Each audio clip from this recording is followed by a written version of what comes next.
on weapons charges the week before. 8 were arrested near Staten Lake after another teen takeover in the Loop. And here's how Chicago currently handles these teen takeovers. The city can enforce a curfew before 10 p.m.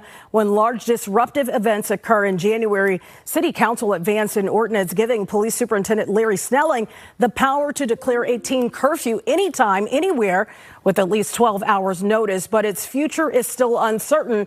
At the time, Mayor Johnson said he opposed giving one person unilateral control and has rejected proposals to modify the 10 p.m. curfew. Instead, he's called on parents to watch their kids. But we know in a lot of cases that just isn't happening, which brings us back to the curfew debate. Here now to weigh in on this is local activist Jamal Green, whose opinion piece on teen takeovers was published in the Chicago Tribune last week. Jamal, first of all, want to thank you for coming on, taking time out for us today.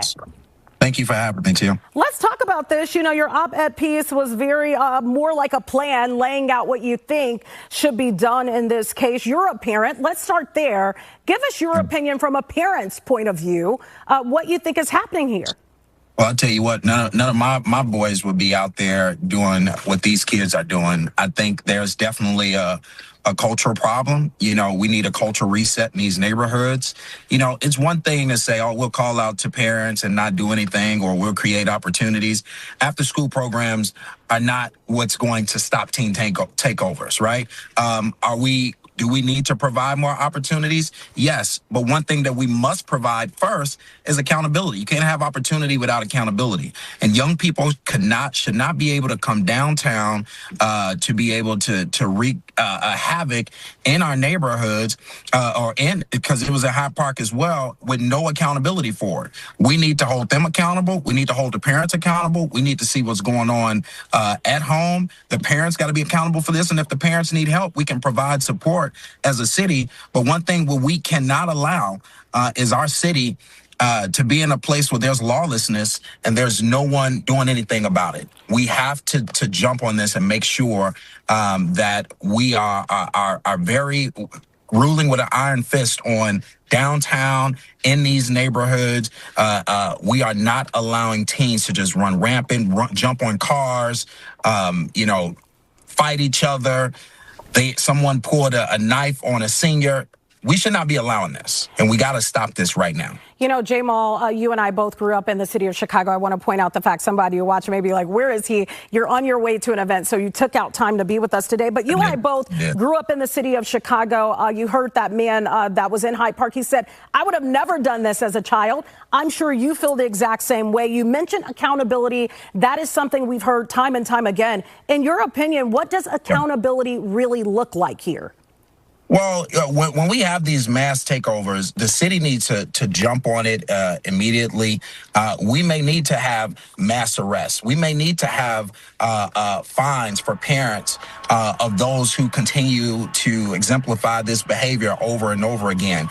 But most importantly, the city got to be prepared for this. We should be monitoring what's going on social media when they're preparing these events and prevent them from happening. We need people on the CTA trains to be able to monitor when young people are gathering there before they get to where they're going. We got to try to stop things before they happen. We need to monitor social media. There's even AI technology where we can really be able to see who's starting the trend and where it's coming from to hold them accountable. And then when things like this happen downtown or Hyde Park or wherever, we need to be ready to act, and we need to act immediately. We got to make sure that certain corridors downtown are protected.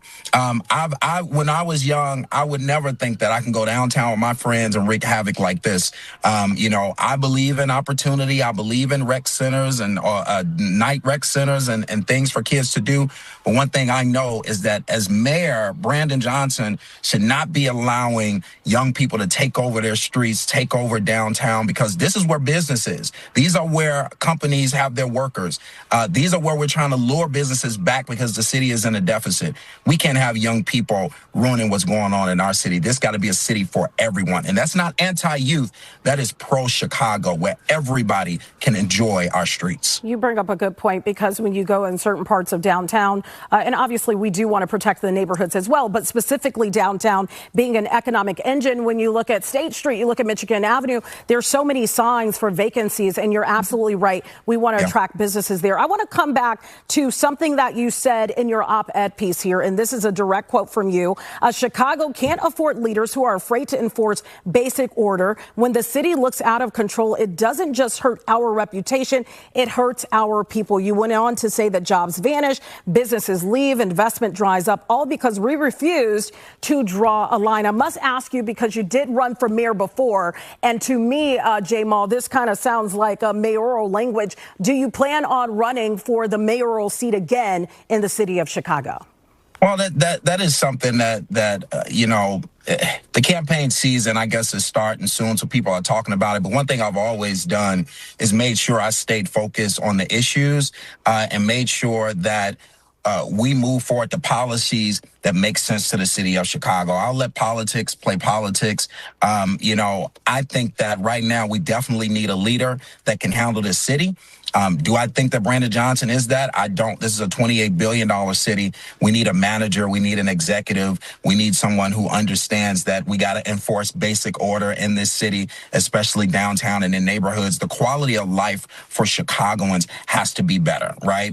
Whether it is in all the city departments. CTA is a mobile homeless shelter right now with no accountability for what's going on there, or no accountability in our schools, or no accountability, anywhere in this city. That is a problem. And we got to get back to common sense. We need a local mayor who's not just focusing on the federal issues, but focusing on improving the quality of life of all Chicagoans. And that's what I want to see in 2027. So I haven't made any decisions. What I will say is I'm going to stay focused on the issues, because I want this city to be better no matter who's leading it. We all do. Jamal Green, it's always a pleasure. Thank you so much for taking time out for us here on the Chicago Report.